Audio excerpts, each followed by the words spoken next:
Pathway to Excellence is an American programme that helps leaders to create the very best practice environments for nurses, midwives, AHPs and other clinical colleagues to practice in so that patients ultimately get the very best care.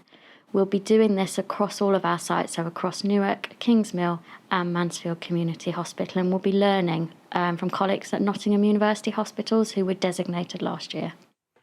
Leadership within Pathway to Excellence designated organisations fosters the foundation of collaboration among staff and supports a shared governance environment.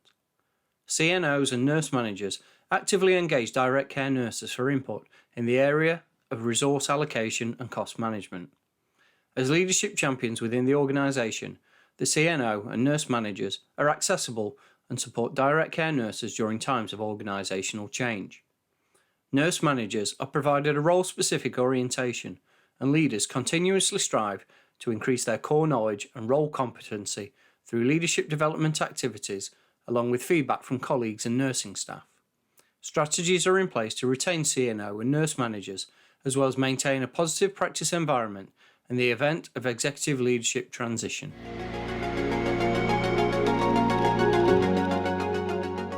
The leadership standard within the Pathway to Excellence is the second standard within the whole of the framework for Pathway to Excellence.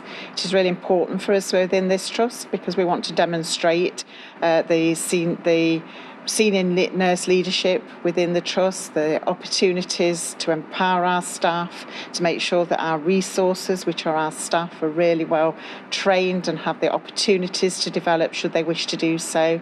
And we can demonstrate that through the evidence that we will provide to the ANCC. So the Trust offers our staff lots of training and development opportunities, as well as learning and development opportunities. And that is to make sure that our staff have the full potential, the full range of courses that are available within the Trust and internally and externally, to make sure that they develop and provide our Trust with good leaders for the future.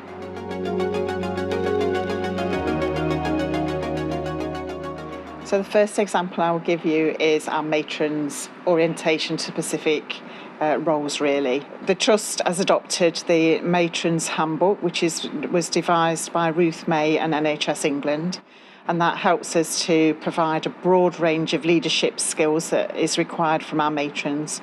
We are adjusting the job description to reflect those 12 elements of that, and we will be asking our matrons to self-assess and to make sure that we can then develop a plan for them to develop into potential leaders in the future.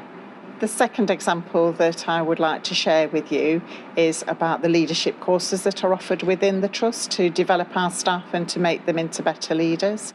The first one is the Band 6 development course that is an internal course which is led by the practice development nurses, which will offer our budding Band 5s and Band 6s the opportunity to undertake projects for service improvement that will then improve their leadership qualities moving forward.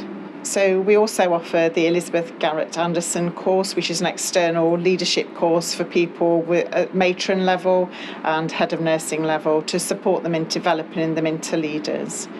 There is also the opportunity from external course providers for us to offer courses such as the NIBEVN and for the aspiring nurse directors, which are for people that are aspiring into executive roles.